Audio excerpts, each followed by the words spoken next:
হাফিজ ইব্রাহিম সাহেবের পক্ষ থেকে সকলকে অভিনন্দন।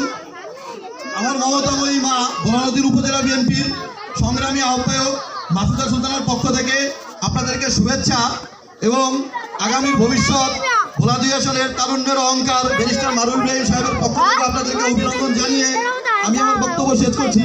বাংলাদেশ জিন্দাবাদ, বাংলাদেশ জাতীয়তাবাদী ছাত্রদল জিন্দাবাদ, পৌরসভা ছাত্রদল জিন্দাবাদ, আলহাজ হাফিজ ইব্রাহিম জিন্দাবাদ, মাহফুজা সুলতানা জিন্দাবাদ, মারুফ ইব্রাহিম আকার জিন্দাবাদ। ধন্যবাদ টিপুকে টিপুর গুরুত্বপূর্ণ বক্তব্য দেওয়ার জন্য। সংগ্রামী নেতৃবৃন্দ এবং আমার সামনের মা বোনেরা, এই পর্যায়ে আপনাদের মাঝে বক্তব্য নিয়ে আসছেন উপজেলা স্বেচ্ছাসেবক দলের যুগ্ম আহ্বায়ক